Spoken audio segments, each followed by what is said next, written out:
Good evening, everyone, and welcome to the regular meeting of the school board, Monday, November 9th. We are at Thompson tonight. Before we call roll, Mr. Bryant did let me know that he would be about 30 minutes late tonight, so he'll join us. With that being said, let's have roll. Mrs. Barker? Here.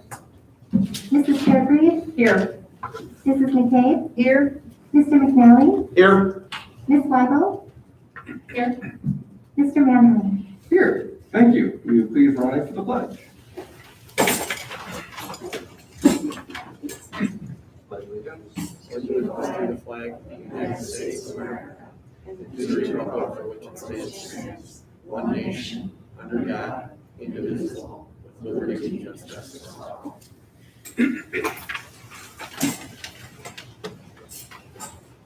All right. Thank you, everyone. That takes us to item 2, which is our citizen comments.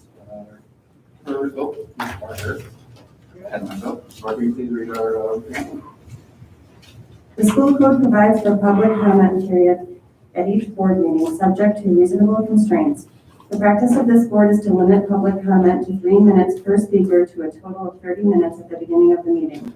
Speakers addressing the board are expected to maintain a reasonable level of civility. Also, personnel matters are sensitive and confidential. Comments regarding individuals should be respectful. Insults and defamatory remarks have no place in this setting. The board will terminate public comment if speakers cannot adhere to these guidelines. Please identify yourself at the beginning of your remarks. Thank you, Ms. Barker. So that takes us to our first speaker, Steve McKee, speaking on IHSA. Hello, I'm Steve McHugh. I'm the dude who presented the student safe storage resolution to Geneva 304 that passed about a month ago. And I've been speaking with Nick Mannheim and John Baird, and it sounds like we'll be able to present that to the safety committee on December 16th. So looking forward to that. In the meantime, I'm here today to ask the board to support IASB Resolution 2 for safe gun storage. The resolution asks the association to advocate for legislation that strengthens child safety gun storage laws in Illinois, requiring gun owners to store firearms, whether they are loaded or unloaded, in a securely locked container. If a person under the age of 18 is likely to gain access to the weapon without permission. Currently, Illinois safe storage law only applies to children up to the age 14. With the increasing instances of youth suicide and school shootings, the legislation falls tragically short of protecting our children in schools. On a personal note, I have 3 college friends who lost their sons to gun suicide. Each of them was between the ages of 15 and 18. Also, my father was a Chicago policeman. There was a loaded gun easily accessible to myself and my 3 siblings while growing up in the 60s and 70s. And if we haven't learned to protect our children from that since then shame on us. Thank you for your time. All right, thank you. Next speaker is Elizabeth Rice Conley, speaking on ISB number 2. Hello, I'm Liz Rice Convoy. I have kids in the district, a 4th grader and an 8th grader, and I'm here today to ask the board to support IASB Resolution 2 for safe gun storage. The resolution asks the association to advocate for legislation that strengthens child-safe gun storage laws in Illinois, requiring gun owners to store firearms, whether they are loaded or unloaded, in a securely locked container. If a person under the age of 18 is likely to gain access to the weapon without permission, currently Illinois safe storage law only applies to children up to age 14. With the increasing instances of youth suicide and school shootings, this legislation falls tragically short in protecting our children in schools. School districts have an important role to play in preventing youth suicide and raising awareness of this issue, as Anne Marie's law required in 2015. Reducing youth access to firearms is an important piece of any suicide prevention plan. This is because guns are uniquely fatal. Data shows us that most people who attempt suicide do not die unless they use a gun. Across all suicide attempts without a gun, 4% result in death.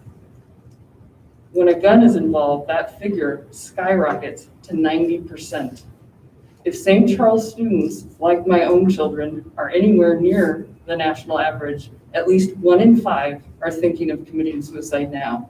That's not okay with me if they would have access to a gun, so I support this safe storage.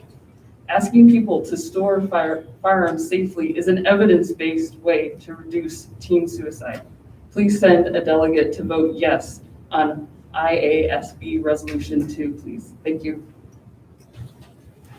All right, thank you. Next speaker, Helen Gibson, speaking on IASB number 2.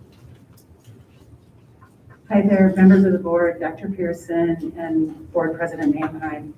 I'm a parent in the district of an 8th grader here at Thompson, and I am also here today to ask the board to support IASB Resolution 2 for safe firearm storage supportive legislation. There's a statistically significant association between gun availability and the rates of unintentional firearm deaths and suicides. Encouraging families to store their firearms safely saves lives. In the United States, over 4.6 American children live in homes with at least one unloaded, unlocked gun, setting the scene for possible tragedy if firearms are not locked and stored properly.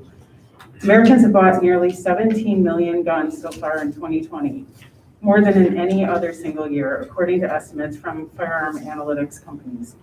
As gun sales in the U.S. spiked by 70% in March 2020, when compared with March 2019, accidental shooting deaths by minors spiked by 43%. Thus far in 2020, there have been unintentional shootings by over 220 children. This has resulted in 92 deaths and 135 injuries. Adolescents are particularly susceptible to accidental shootings due to specific behavioral characteristics associated with adolescence, such as impulsivity, feelings of invincibility, and curiosity about firearms. The majority of people killed in firearm accidents are under the age of 24, and most of these young people are being shot by someone else, usually someone in their own age group, and the shooter is typically a friend, family member, or often an older sibling. And Harvard Public Health reports that accidental deaths caused by firearms can be prevented with child safety locks and other measures on gun safety. So supporting legislation on safe storage and promoting safe storage in our community is an easy way for us to save lives. I respectfully ask that we send a yes vote on resolution number 2 as Naperville and Geneva school districts have. Thank you. All right, thank you. Our last speaker is Anita Walls. Anita? Good evening. You guys hear me okay? Yes? Yes. Great, thank you for the feedback. Okay, Superintendent, President, and members of the board, my name is Anita Walls, and I'm here tonight to ask the board to support IASB Resolution 2 for safe gun storage. The resolution asks the association to advocate for legislation that strengthens child-safe gun storage laws in Illinois, requiring gun owners to store firearms, whether they're loaded or unloaded, in a securely locked container if a person under the age of 18 is likely to gain access to the weapon without permission, according to the IASB Resolution Committee report. Currently, Illinois' safe storage law only applies to children up to the age of 14. With the increasing instances of youth suicide and school shootings, this legislation falls tragically short in protecting our children and our schools. I want to address concerns that this resolution calls schools to act outside their lane. The IASB position states it typically only considers issues within the school districts. So the committee concluded this proposal does not meet areas of committee responsibility.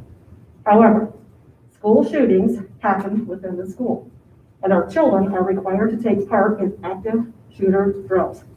This is the school's lane. The American Academy of Pediatrics and the Illinois chapter of the AAP both support safe gun storage. Like educators, doctors were told gun violence was not their lane. Their response was all over the news. It is their lane. The school board has already been involved in work to protect schools from potential shooters by limiting entry, hiring resource workers, and requiring students to participate in active shooter drills. Working to limit access to unsecured firearms is the school board's way. I'm proud to say that my daughter graduated from high school this year. And over the years, we had to have tough conversations about the changes in the school and why, in her mind, some of her freedoms were being impacted to make the school more safe from gun violence. I told her then that everyone has to do everything they can to keep her and her schoolmates safe. This is something that you can do. Now, this is our next step. I encourage you to please send a delegate from District 303 to vote yes on the IASB resolution. Thank you. All right, that concludes citizens' comments. Thank you everyone for coming tonight.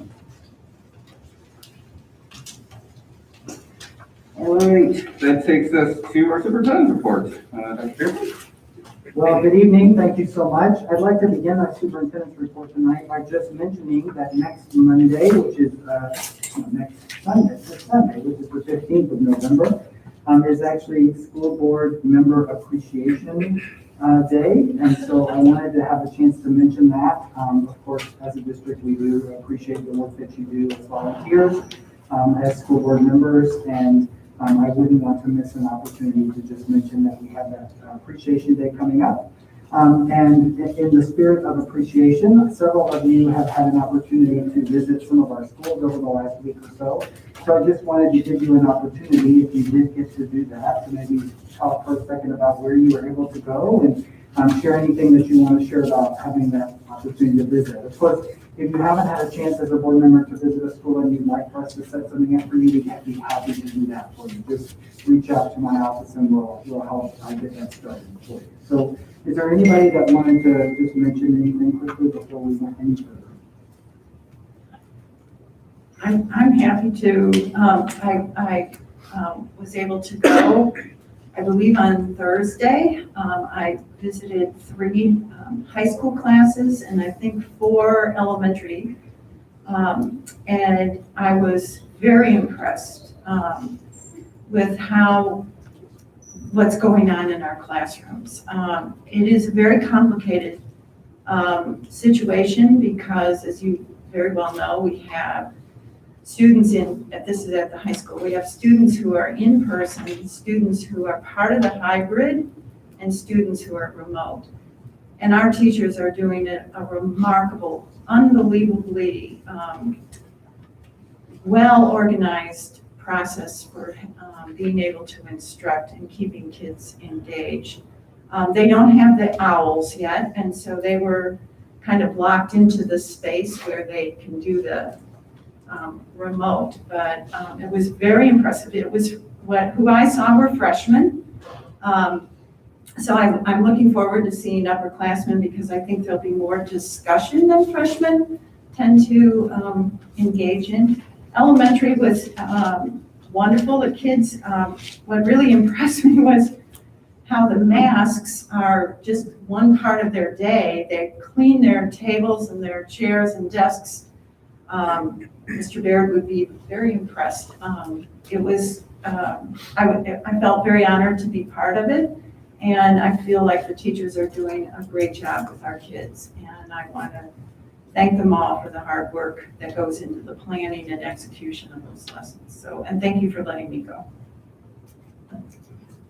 I can hop in really quick. I had the opportunity to attend school at St. Charles East, Redling, and Norton Creek Elementary School. It is definitely, I would say, at all 3 levels of school, it is really a very well-oiled machine in terms of safety protocols and cleanliness. When I was at the high school, I also observed passing periods, which went really well. There was not a lot of clustering or congregating. I was able to observe a study hall as well. So I feel I really got a very comprehensive view of the high school. Same thing at Redling, had the opportunity to view something similar. And then the elementary school, to Mrs. McCabe's point, the masks are really kind of an extension of themselves, and it went very smooth. The teachers, I felt, were all great. They definitely are working to make it the best experience that they can, learning experience for the students. I think, of course, the high school teachers are still working through this transition because it's new. I had, when I went a couple weeks ago, we had only been in school like 2 weeks at that time. But definitely at the elementary school and the middle school, they are working very hard to make the best experience that they can. Teachers, again, students, I think we're doing a really good job. I witnessed recess at elementary, lunch periods at elementary, and I just think overall, I observed really positive experiences. Even with some of the challenges that I would expect to have, the teachers, again, are working really hard to overcome those. So it was great. I would like to pipe in too. Thank you, Dr. Pearson, for asking, and Mr. Bloomquist for setting it up for us as well, and for your office for setting it up. I was able to attend Wild Rose, which I know is a favorite of maybe someone on the board here. But I want to thank Principal Solomon, Dr. Biggs Tucker, Mrs. Katrine, and Mrs. Chanel, whose classes I sat in. One was a PE and a second grade class and a fifth grade class. And what I witnessed was similar to what you're saying, positive outlooks and attitudes regarding the elementary students. They were so excited to be in the building and working with their students and with their teachers and learning. I didn't speak to a lot of the students. They said their favorite part was to continue learning and be with their classmates and be able to see people and speak with people. And everyone's biggest challenge mostly was the same thing as I'm having right now, which is my mask. So everyone really thought that the shortened condensed day was a perfect fit for that age group because they're a little fatigued by the time the day is about 1:30 because of the masks and how much effort it takes to breathe and kind of function with it on. So I'm really pleased with the choices we've made there. I'm looking forward to going into the middle school next week. But I just thought that for their learning, it was just a perfect, it seemed pretty seamless, honestly. It was their new normal. The teachers were making sure that they were checking in with them about how they're feeling with everything. And everyone was just, throughout the course of their day, reminding them masks and hands. And it seemed, sadly, part of our new norm, but they did a really good job. So I really enjoyed spending time there and with the kids. I was so happy to be around the kids again. I used to go in schools all the time, so this was really kind of hard for me to be out this long. So thank you for asking. Again, we do appreciate you taking time to go and visit and see what's going on in our schools. We are incredibly proud of all the work that our staff members are doing, and it really does take a lot of effort to try to keep all of the safety processes and protocols in place, and also to manage the multiple instructional modalities. And our teachers are doing an amazing job of doing that.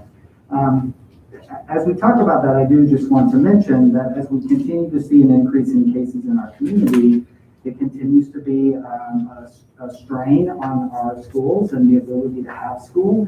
In particular, we do have students that are testing positive for COVID, but in addition to that, we have staff members that are out, not just because they may have been exposed to COVID themselves, but also because of being exposed in the community. Maybe one of their family members has COVID, or maybe somebody that's close to them and they're considered a close contact.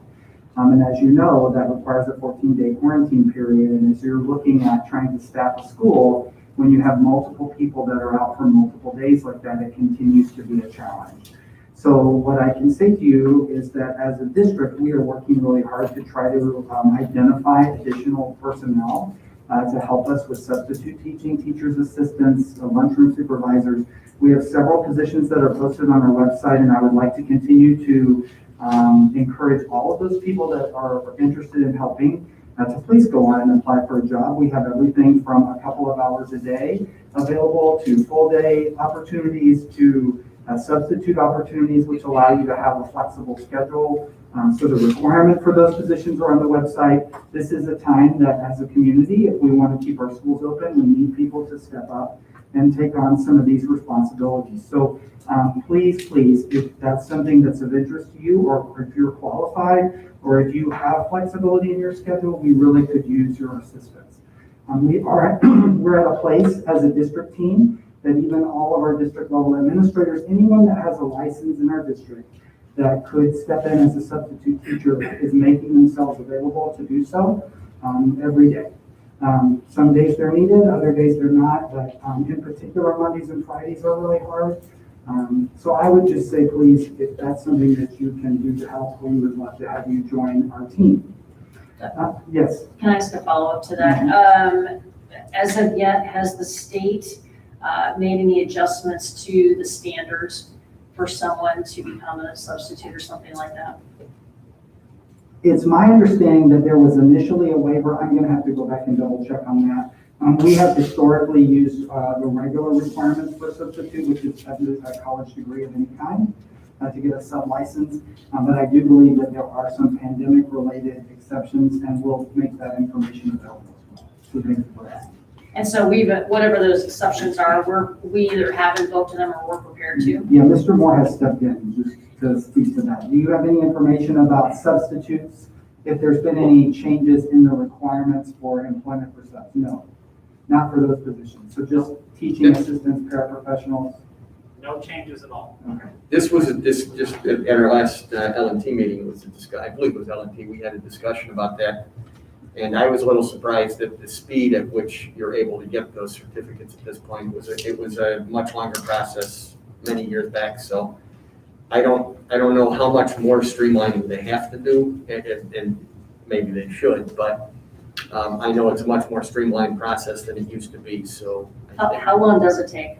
I think, Mr. Moore, you had said it's like within a week they're getting them out. Yeah, so to be a substitute teacher, you have to have any college, 4-year college degree, doesn't matter what it is. Just once you've submitted all your documentation, then it can be done very quickly, week or less, especially if we, as a hiring district, send a note to the regional office, then they can get the state to speed it up even faster. It's also noteworthy, this has nothing to do with pandemic. It's been in place for a couple of years a couple of years now. If a person applies to be a substitute, they have to pay a fee. It's a state fee, but if you then work, I believe it's 10 days as a sub, you can get your fee refunded. So as long as you've worked a few days, the license ends up being free.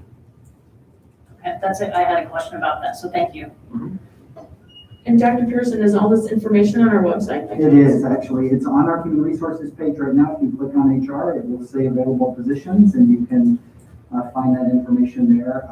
And we will try to clarify some of this information that we talked tonight so that people are clear. What I would encourage is if you are interested at all, please reach out to our human resources department, and we can talk with you about what your qualifications are and where you might be a good fit. Because like I did mention, we do have an array of available positions at this time. We had community members that were very interested in wanting to help us when we talked about going back into the schools. So I would just encourage any community member who had talked about that or thought about that, who might be listening to, please go ahead and help us out because we are asking for it now. So thank you very much. Dr. Pearson, could you briefly just talk about the fill rates that we're having for subs? How dire is this situation? Yeah, it's dropping dramatically because in addition to having members of our staff that are impacted, also some of our subs and people who would typically help us. I also think it's worth mentioning that often we have a large number of retired teachers that are available to help us with substitute teaching, and for some of them, they have health concerns as well and may not be choosing to help us at this time. So originally, I think I mentioned that we're down about 100 subs in our typical sub pool. Normally we're around 500, we're right at 400 currently in our sub pool. And of course, not all of those people are available to work every day. So our fill rates have also dropped dramatically. Mr. Moore has kind of more information on that. Yeah, Friday was our worst day in quite a while. I think we were down to 60-ish%. Now at middle school and high school, they can fill in internally. It's not ideal, but during the plan period, another teacher could pick up another class. In elementary, that doesn't exist. So a district level administrator and Mr. Blomquist subbed on Friday at Coron, just for example, and that's pretty unusual that we have to go that far. And so, I mean, we're talking about putting additional strain on our staff, our administrators. They're not able to do their jobs fully because they're filling in for people that aren't in the building or can't be in the building. So, I'm seeing this in my school as well. So it is dire. It's a bad situation, and so I think what the message is we need people, and we need them badly if we want to keep the schools open. So, thank you. Okay, just a couple of other announcements that I want to make. Ms. McKay did mention that the owls are not yet in. We anticipated this being a problem, and now our current ship date is the 23rd of November. We were able to provide training today. We do have 2 in our district that we were able to make available to staff for some, yes. They arrived today. Oh, they arrived today. Oh, wow, that's excellent news. We were surprised. Wow, great, they're here. So we'll be getting those to our schools. Thank you for that update. As I say, I had a Harry Potter flashback just now, like, almost coming in. I did also want to just mention lunches. That's something we've been talking about. We have really been, our food service providers, our contractors have really done a nice job of helping us scale up providing lunches. Just to give you an idea, in September, we served between breakfast and lunch a total of 24,275 meals for the month of September. For October, we actually served 96,187. And so, of course, you'll remember that in the month of October is when we were able to move to the summer food service program that allows us to provide free meals to every student in the district, or really anyone aged 1 to 18 in our community. As well as we returned to the high school, so we had more students in person, but still that's a significant jump. It's almost 3 times, it's over 3 times as many meals were served. So we're appreciative of our food service staff and for the work that they're doing to do that. I also wanted to mention that Wednesday is Veterans Day, and as a district, we have a tradition of actually having school on Veterans Day. And one of the reasons that we do that is because often our schools are involved in celebrations and recognition ceremonies for veterans in our community. Unfortunately, this year we can't do those the same way that we normally do. Often our schools are having assemblies or concerts or programs to recognize our veterans, but we will continue to recognize and honor them this year in socially distant, appropriate ways, and we'll highlight those on our website as well. So. Thank you to our veterans and for their service, and I just wanted to mention that because it really has been something that I'm very proud of as a superintendent. It happened before I got here, but it's been a commitment of our district for some time to really take that day to recognize and honor our veterans. So that's important as well. Also, you know that last week we sent information to staff and to the community about our hashtag D303Thankful campaign. There's a tile on our website, and there's 3 ways that you can be involved in expressing appreciation to a staff member.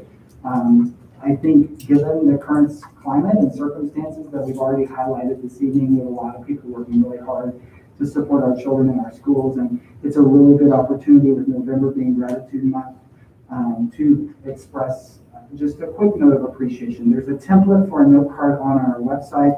There's also note cards that we've had printed that will be made available on all of our sites starting tomorrow. You can send a note through Let's Talk. You can click on the D303 Thankful link, or you can also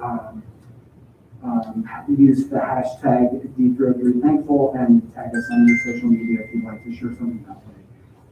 So we would appreciate if that's something you would be interested in helping us with, just taking a moment to send a quick note of appreciation. Okay, I think that's everything that was on that list. Thank you so much. I have something. Would it be possible, could you just take a minute or two and walk us through and the community through the COVID dashboard, and the corresponding letters that come out. So for example, a letter might come out and it may say we have, 5 cases noticed as of today. And the students maybe haven't been in the building since October 22nd to, last Friday or something like that. How does that gap happen? Or can you walk us through that? Yeah, so the gap can happen for a variety of reasons. One could be that the student themselves was considered a close contact of somebody else, so maybe they were quarantining and therefore they actually weren't showing symptoms, and then all of a sudden they became symptomatic and were tested and became symptomatic, and then they were positive. We actually don't share a COVID case unless it is a positive case. So we wait for that positive, and as you well know, it's taking some of the labs several days to get those results back, which is one of the challenges. Often, when a student exhibits symptoms, they are being asked to stay home until they have a negative test. So it's all of those factors as far as the variability. It's, were they already at home because they were in close contact with somebody else? Or, were they exhibiting symptoms and then had the test and then we got the results and then we had the information? So you're right, we can have all kinds of variability all the way back from, a week and a half to a student that was there the day before. The letters, as soon as we receive confirmation, our school nurses who are really doing an extraordinary job of trying to keep track of all of these cases. As soon as they receive the notice, they notify Carol Smith's office, and then we put the letter together for that particular day. And we try to include the information about, when the person was last in the building. Because that's helpful information, especially if there's only 1 or 2 cases and the person hasn't been there in a week. That's nice to know, because then if you're a parent who's kind of watching your own kid for potential exposure, you kind of know what time frame to use to gauge that in. Unfortunately, we're in a situation now where we're having several cases in the building a day, particularly in our larger schools at the middle school and high school level. And so those letters are reporting 2, 3, 4, 5 cases across a variety of dates. And so that makes it a little bit more challenging. But the cases that are reported are confirmed positive test cases, correct? Okay. Yeah, so we don't report if we think someone has COVID, or the only time you will get a letter is if we know there has been a confirmed positive case in that particular location. Okay, thank you. You're welcome.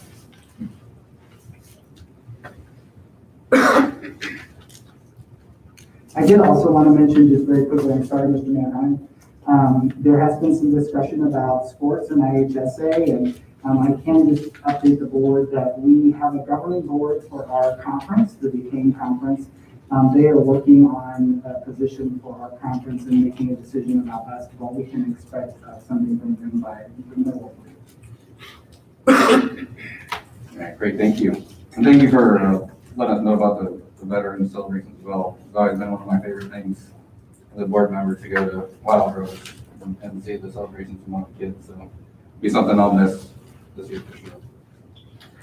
All right, that concludes Superintendent Report. That takes us to our committee reports. We'll start off with learning and teaching. Mr. Rinaldi. Okay, learning and teaching met on October 19th at 5:30. We had a superintendent update, and much of that was similar to what was discussed tonight regarding meal pickup program. I'll just kind of reiterate, because some of the information there is probably still relevant. Meal pickup program for students and family members in the community has been extended by the Department of Agriculture until June 30th of 2021. Children ages 1 through 18 can pick up 7 days of meals on Mondays. Anyone in our community is eligible to pick up meals. All meals are paid for through a federal grant program. Pickup dates and times are available at the district website. For our items for discussion, we started with the Seal of Bioliteracy update. Cindy Roosh provided an update on the Seal of Biliteracy, which is awarded to high school students upon graduation who have demonstrated high levels of proficiency in both English and another language. We had 157 students awarded either the State Seal of Biliteracy or State Commendation toward Biliteracy. It's recognized by colleges and universities and often benefits the students with credit hours. Number of languages for this has increased over the years, and as ISB and test companies have expanded their accessibility to languages. The next update was the Transition Center update. Mrs. Aubrey Schutt presented an update on transition program now located at the Haynes Center with a student-led video tour and testimonials presentation. I'm giving a little plug here, as I think we always should. The Daily Bean is a coffee takeout service, and it's providing vocational hands-on experience for Transition Center students. That is located in the entrance lobby of the library at Haynes Center, open to the public Monday through Friday from 9 a.m. to 1 p.m. Unfortunately, I've been unable to go because, of course, I'm working those hours, but I encourage everyone to go. We saw a video of the student who was working there, or students working there, and it seemed like a great program. And you can go and read a book while you're at the library, too. The majority of Transition Center students are in-person learners with a small handful of remote students. And it was discussed that it's difficult to run a community-based transitional program without access to community, of course. Number one goal, when it's safe to do so, will be to provide more off-campus experiences with 30-plus local partnerships that allow the kids hands-on experience with support. Next up was the high school course offerings, and Dr. Christine Warren pre-recorded a presentation on the high school course offerings, and Dr. Melissa Byrne was available for discussion and questions. Update on the high school gap goal. Principals Audra Christensen from St. Charles North and Jim Richter from St. Charles East provided an update addressing school gap goal. As part of the PLC this year, a common template was adapted across the high schools for every curricular area. Skills and gaps were identified, how to incorporate the skills into the new year, and identified as to whether they were assessed or not. The percentage of students that exhibited proficiency and what tiered opportunities exist for moving students forward was also discussed. At the conclusion, the meeting we did, 80 to 100% of our students were determined to be demonstrating proficiency on standards already assessed, which is defined as a C or above. Reteaching, use of office hours, PLC Tier 1 instructional strategies will be utilized to ensure proficiency. And probably most important were just discussion highlights. Discussion highlights included, we're not seeing the large gaps we thought there might be from the spring.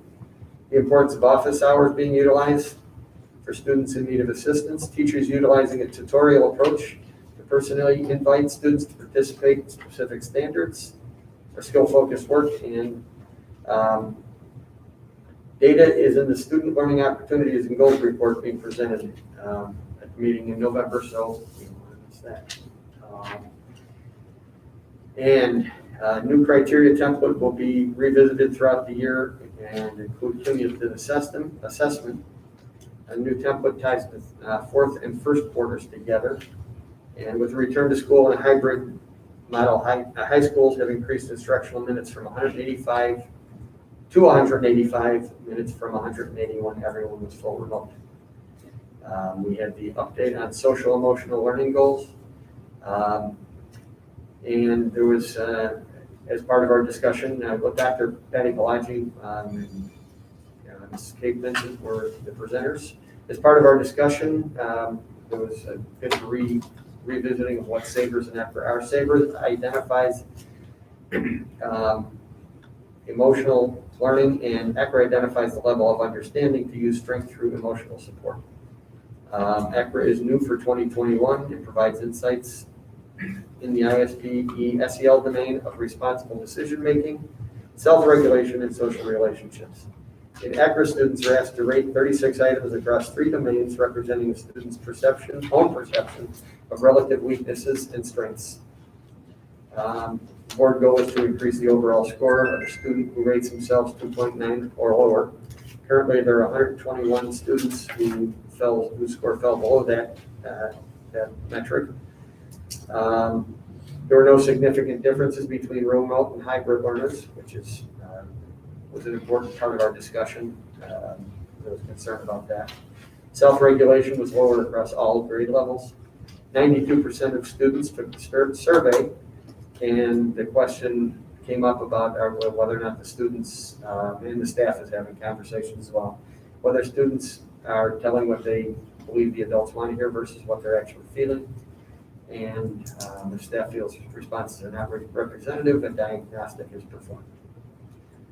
Finally, the facilities master plan change statement. Mrs. McKay presented an updated facility master plan change statement, which incorporated discussion from the board workshop and the Citizens Advisory Executive Committee meeting. Processes to evaluate all district land and building assets, and looking forward for the next 10 years. The Educational Facility Planning Committee will update the board on a regular basis with preliminary update or introduction of recommendations in January of 2021. Board members concluded that the addition of an owned land asset bullet to the charge statement, I'm calling it a change statement, a charge statement, was ready for the Educational Facility Master Planning Committee. Wherever I said change, I meant charge. I'm reading where I've struck through with the highlighting. Future agenda items for our next meeting, which will be November 16th, next Monday, will be student learning outcomes and goals. And actually, I have a draft of that agenda here. Student learning outcomes and goals, which was formerly the student achievement report, the reopen plan update, and the Northeast Academy update, and student engagement goal update. So, and again, that is next Monday at 5:30 at the Administration Center. Are we here or the Administration Center? No, we're here. We're here, right? It says on here, Administration Center. I think it was an old template, so we will be here.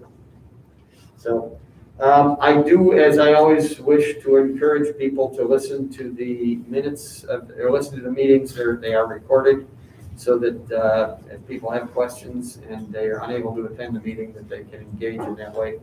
And again, contact whomever it is they need, board members or whomever else, to ask questions. That concludes my report. All right, thank you, Mr. McNally. We'll take us to business services. Mr. Perry? Sure. We went through several of our standard agenda items. First one being the Mid-Valley financial statement review for the month of September. We also took a look at the District 303 financial report for September and the financial impacts of COVID-19 on that. We also took a look at the school fiscal year 2019-2020 budget carryover. And so that item will be on consent for tonight's meeting. We also reviewed the annual post-issuance compliance document. This is in your board packet for information. Dr. Chapman took us through a tax levy workshop. So we reviewed the current economic environment as it relates to our budget for the coming year. And that also is on for action tonight, actually, resulting from that discussion. We also reviewed an amendment to the high school food management services contract with Quest for the fiscal year 2020-2021. So that will also be on the board meeting tonight, agenda tonight for action. We talked about the farm lease that we have from year to year on our Silver Glen property. This is an item that's on consent. We are actually changing who the farmer or farming entity is for that lease. We had a boiler repair, emergency situation at St. Charles North High School that needed to be addressed. That is on consent on the agenda for tonight. And then we spent a significant amount of time reviewing the proposed solutions for the IASB delegate assembly coming up. I was not planning to review all of those at this time, but the discussion is definitely available as Mr. McNally noted through the business services recorded minutes. And then that's it. Great, thank you. I know we didn't have policy with Mr. Bryant. Do you want to tell us about next meeting? Yeah, we'll be meeting next Monday at 5 o'clock, so right before the LNT meeting. Great, thank you. And then that takes us to CAC. That'll be me this time. Okay, so we met last Thursday, October the 22nd at 6 o'clock, and we met virtually. So that is also recorded. Note that as well. The first part of the evening started with myself and Mrs. McCabe introducing the Educational Facilities Planning Committee charge, outlining key components and the desire to have a comprehensive, long-range educational facilities master plan to accommodate enrollment, instruction programs, and support those over the next 10 years and make sure it's financially sustainable. The second part of the meeting, Mr. Critta with Wolf Architects provided a detailed presentation outlining the facilities master planning process and introduced the upcoming focus groups with the meeting dates and times, and then extended an invitation for members to select their preference for the groups to participate. And those focus groups again are physical conditions, learning spaces, and community spaces. Now, since then, the focus groups have begun meeting, and they will meet through November and December. The next CEC meeting on facilities master planning is tentatively scheduled for December 15th. That is all I have. Great, thank you. DPTO. DPTO met on October 21st. There were a handful of people, not as large as normally, but very dedicated representatives of our schools. Dr. Pearson gave an overview about he answered every question that people had, but he talked about the food delivery system as well as mitigation. Mrs. Smith gave an overview of the upcoming parent universities, which I think have all happened already, and talked a little bit about the survey for communication. The different representatives talked about there was teacher appreciation time, and there was quite a long discussion about how to provide food to teachers in the current situation. You have to let the food sit for a week before you can give it to the teachers. That was new to me. I didn't know we had to quarantine the food. They also talked about remote learners and how they're working to try to include the students who are learning remotely with their home school. They had, I think it was, while Rose is on the edge, been part of our conversation tonight, they had a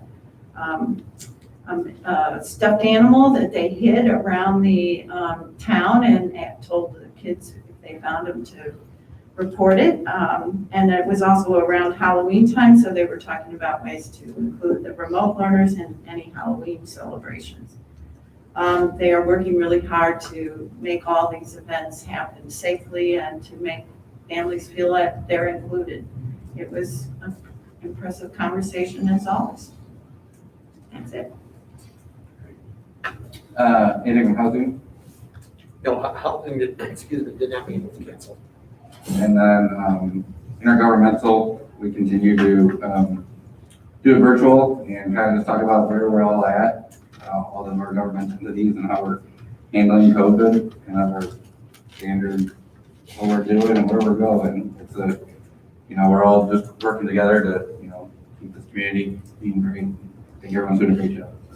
And we meet on Thursday. Actually, we hosted. Lots of virtual donuts, I believe. So, all right, any other thing I missed? Nope. All right, that's it. Concludes committee reports. That will take us to our 4 action items.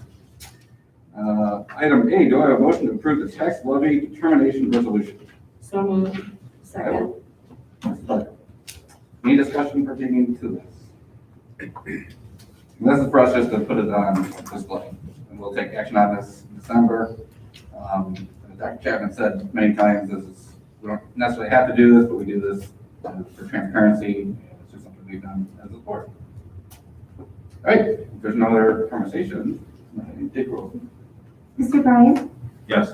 Mrs. Fairgrave? Yes. Mrs. McCabe? Yes. Mr. McNally? Yes. Ms. Weigel? Yes. Mrs. Barker? Yes. Mr. Manning? Yes, motion passes. All right, that takes us to our next item for action, which is item B. Do I have a motion to approve the amended high school food management service contract with Quest for fiscal year 2020-2021? So moved. Second. Mr. McNally. Any discussions pertaining to this? Okay, roll. Mrs. Fairgrave? Yes. Mrs. McCabe? Yes. Mr. McNally? Yes. Ms. Weigel? Yes. Mrs. Barker? Yes. Mr. Bryant? Yes. Mr. Manning? Yes, motion passes. All right, that concludes our 4 action items tonight. That takes us to our consent agenda. Are there any items anyone would like to be pulled? President Mannheim, I'd like to pull item 6G, IASB resolution to gun storage. Okay. Anyone else have anything else? Okay. Do I have a motion to approve the consent agenda minus item G, IASB resolution 2, gun storage? So moved. Mr. McNally? Second. Mrs. Barker? Any questions or comments pertaining to these items? Not hearing any? Okay. Mrs. McCabe? Yes. Mr. McNally? Yes. Ms. Weigel? Yes. Mrs. Barker? Yes. Mr. Bryant? Yes. Mrs. Fairgrave? Yes. Mr. Manning? Yes. All right. Do I have a motion to approve consent agenda item G, IASB resolution 2, gun storage? So moved. Mrs. McCabe? Second. Ms. Fairgrave, thank you. All right, discussion? I wanted to pull this in case board members had more thoughts about this particular resolution after receiving information that we've received over the last week, and especially from Mrs. Barker when she met with the delegation representatives. So I just wanted to pull that so we could have a discussion and a vote.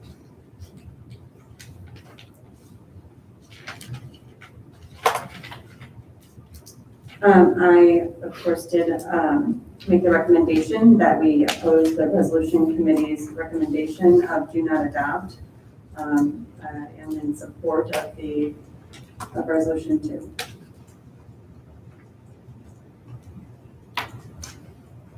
I'll jump in here. I think, I had some time to look this over. And we've heard from multiple people in the community, people speaking, citizen comments, emails, less talks.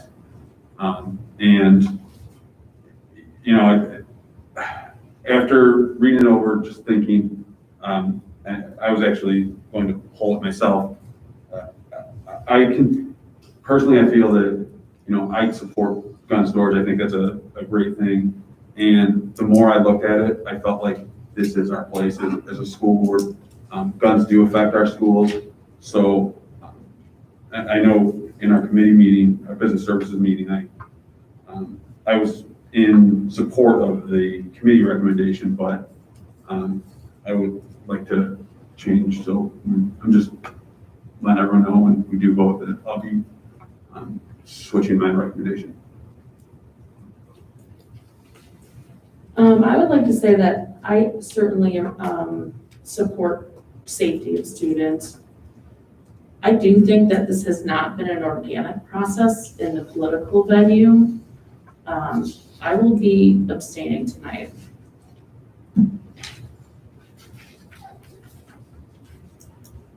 Any other comments pertaining to this? I'm very pleased that we have made the decision to move it to the safety committee to have further conversations. So I applaud the administration and the board for having that happen. I think that is the appropriate place for it.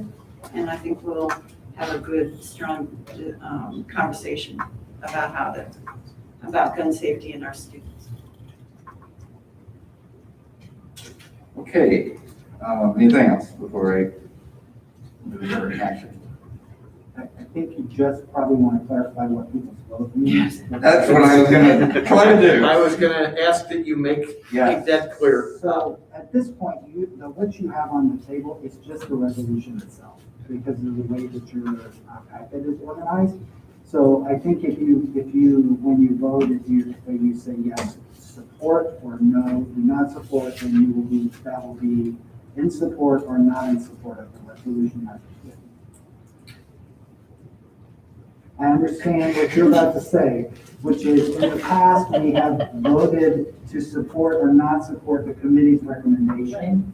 But I think in this case, the way it's on your agenda, you just, for 2G, it's just the resolution itself. We have the packet though, Oh, you have the whole package? as well, yes. Everybody has it. Well, yeah. But to Dr. Pearson's point, If you want, I think we know what the resolution is. If you want to support the resolution, if you say yes, support, or no, do not support, that should suffice. I'm looking to Mr. Moore. I'm not sure what the actual motion made was. Well, it was to pull the item from the agenda to, it's actually the resolution itself. It's the second resolution, the gun storage resolution. But in business services. Yeah, we haven't actually made a motion on what we're gonna vote on just Yeah. yet, really. No, So it's a straw. we actually have to say, so now is how we define it, and then, so So who made the motion first? Somebody did. I made the motion to pull. it's only been motioned to pull, it hasn't been motioned to. You don't have to make a motion to pull from consent. That's not you don't have to act on that. We made a motion to approve Yeah, item G, which is resolution 2, That's gun storage. which I made the motion. Right, so if the motion itself is, I move to approve item G to support the resolution, that's one motion. Alternatively, you could make a motion that says, I move item G to oppose the resolution. I think it sounds like you probably made a motion to support the resolution, is that correct? But here's where it gets confusing, and I think we have this conversation every year. So the ISB's recommendation is do not adopt. Right, so you can move it either direction, because you Okay. can either write your motion referencing their recommendation, or you can do your motion just relative to the original resolution. So the easier way, which is what Dr. Pearson was saying, is I move to support the resolution. And if you vote yes, that means you support the way the resolution itself was written. And if you say no, it means you oppose the way the resolution was written. Okay. Separate from what the recommendations in there are. Even though we, on all the other ones, we voted on the committee's recommendation. Right, so you can make a motion at the meeting different than what's written in the packet. As long as you do it verbally and get it in the minutes, you don't have to do it the way it's written in the agenda. You can't act on something that's not on. So do we need a new motion? I would clarify it. That's what I was saying, is We have a motion on the floor, and I made it, and I have no idea what it Well, was. you didn't actually make the motion, though, all you did was remove something, right? No, one of you moved to approve it, and then you seconded I the did. motion. You seconded to approve. So the question is, do you want to change your motion to approve with a yes? Or do you want to change your second to approve with a yes? I would like to make the motion that we approve the resolution as written. As written. As written, Regardless of the- regardless of the recommendation of the IASB committee. So you're asking for the delegate to vote yes on the resolution? Yes. No. The committee is saying do not adopt. That's what do we You know, get? he's saying that what we're being, we're bypassing that and going directly to say, We are, the we motion want to that's, adopt, or we don't want to adopt. the delegate would be voting no then, because the recommendation is to decline the. Correct. But we're not voting on the recommendation, we're voting voting on the on the resolution itself. That's what Dr. Pearson is suggesting we do.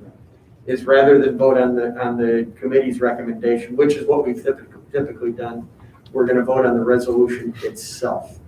So I don't care which way we go, I just want to know before I vote which way we go, so. I think it's cleaner for you to direct your delegate to vote yes or no on this resolution, as opposed to even look at their recommendations. I would agree. So your motion should be either to direct the delegate to vote yes or no, and then you need a second for that. To yes or support the no. recommendation or And to then- not support it. and Wait a then- minute, and yes- go back, because now, Yes means you support the resolution. No means not you the do not. committee. Correct, Okay, that's different than what I just heard. correct. That's what I'm trying to clarify.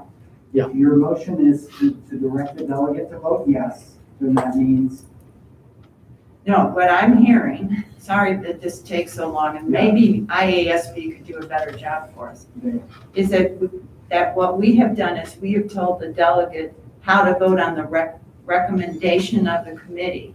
I'm asking we vote on the resolution, and our delegate will determine whether that is a yes vote or a no vote at the delegate convention. Can I jump in for a quick second? Why don't we have the As having been a delegate, you don't vote on whether or not you're going to accept the committee's recommendation, you vote on the resolution itself. Okay, because I was here, what I thought I heard was we're voting on the committee's recommendation. I thought that's what I heard. So Mrs. Barker, can you clarify? So, similar to how we operate, there's a consent agenda, so, the things that did not get pulled, and this is one of the things that did get pulled, so this will be voted on, and yes, it switches to a, yes, support, resolution 2, that's for gun storage, then I will then vote to oppose the committee. So that's, I know what to do regardless of how we vote here, so I'll switch it in my head. To be very transparent, it will be clearer to our community if we vote directly on the resolution. That we either agree with this, we either support this resolution or we don't support this resolution. and that was what I was recommending from the beginning, is that your motion would be Thank you, to Dr. to support the resolution, a second to support the resolution, and then a yes vote means yes, a no means no, and then it's easier than the way that it's written. The only caveat I have is for, is that the reasoning supplied is some of the same reasoning that was discussed here, the reasoning the committee supplied. So we just have to clarify that probably ourselves, what our reasoning is. So if I could suggest we get the correct motion on the floor, and then you should still have discussion.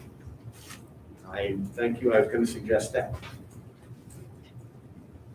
So I make the motion to support the gun storage resolution. Period. And I second the motion. All right, so we have a motion and a second. Do we have any other discussion? Okay, so now that we've clarified all that. Thank you, Mr. Muller. I am going to say that my reasoning is surprisingly much the same as the IASB, because it's not always.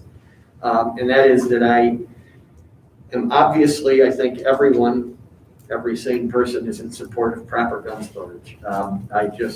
Because I don't believe this is the venue for it. I think this is something that people should be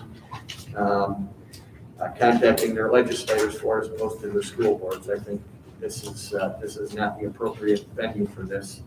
So that explains my reasoning. It's not that I'm opposed to safe gun storage.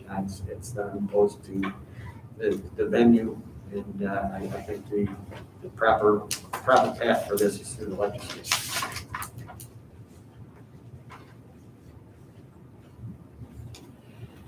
So I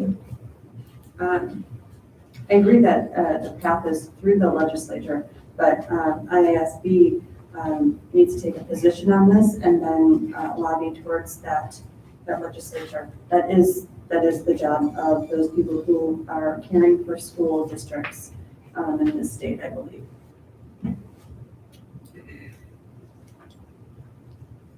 Okay, any other discussion pertaining to resolution?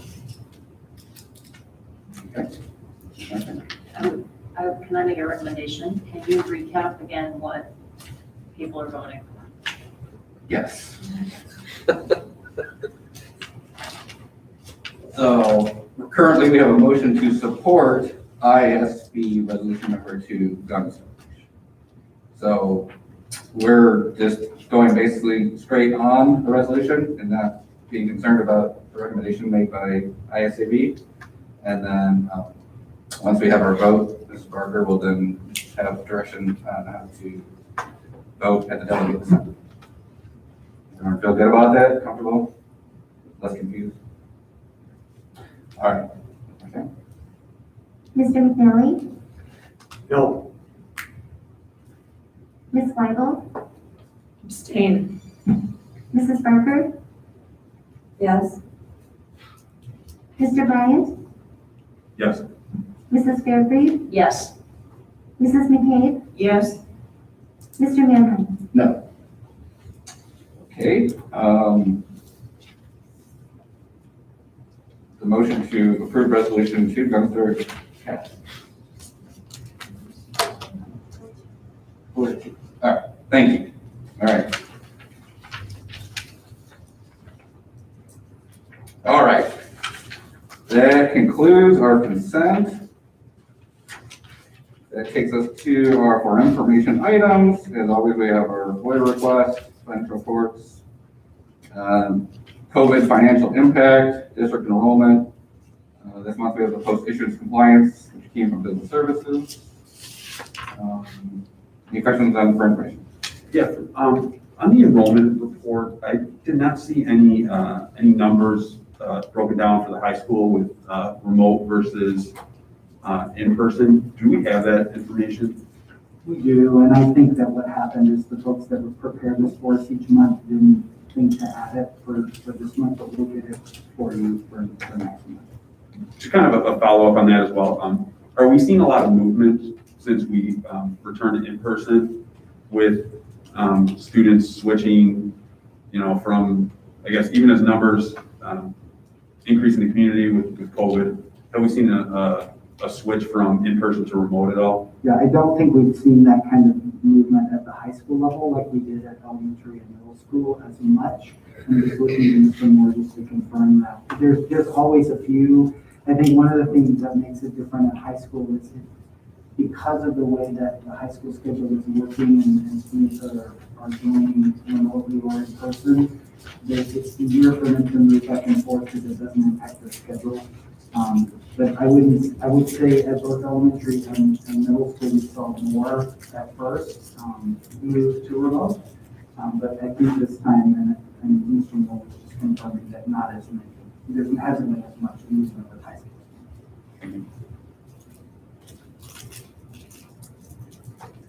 All right. That concludes our for information. Any new business? I don't think this is new business, it's very short. Mrs. Barker and I have been working on the board roles and the officers, and we will be sending you that information prior to the policy meeting. So if you could read it before the policy meeting, so you'll it's just a draft, but we wanted you to just be alerted to that it's coming. All right, thank you. And that actually does remind me, as we all know, we moved to Tier 2 in Kane County, which then reduces our meeting capacity to 10. So we will have to make some adjustments. So Dr. Pearson called me this morning to let me know that we're probably going to try to figure out what's the best way to get us together for committee meetings. So that'll start on Monday. So we're going to kind of work through that and figure out what's the best thing to do for us, because obviously, as we look at right now, there's 8 of us here. So, and we always have our camera and AT support and staff to answer questions that present and stuff. So we'll work through that and hopefully get some information to everyone in the coming days, but just wanted to kind of let people know that, and also let people that come to speak, we will have to reduce capacity again. So. With that, are we going to allow then, because we cannot have community members on, are we going to open up the phone lines again to allow people to call into make public comment? You know, more than likely, we'll either use that process or a process where they line up and come in one at a time. But I think the easiest one is to use the phone. And also, I know you'll think of this, but we do have a lot of administrators here who are very loyal and good at taking notes and listening, but they often don't participate. They don't need to participate. And I guess as a board member, I would say essential staff only, so that we don't have to worry about their health and whether we're hitting it or not. Yeah, I think the challenge too is we never know if something comes up, or Mr. Moore might have you run in on something, or, you know. I think Mr. Moore has to attend every single meeting. Sorry. But so, we'll get some communication to everyone and how we're gonna proceed with that. And then once we figure out what we're doing for sure for citizens' comments, we'll make sure that that gets posted, you know, in all the avenues so our constituents know how to communicate with us. All right, there are no items for discussion tonight. Are there any citizens' comments?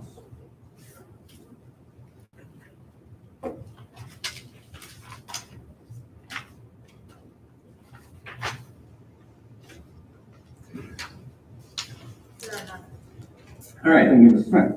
All right. A little long.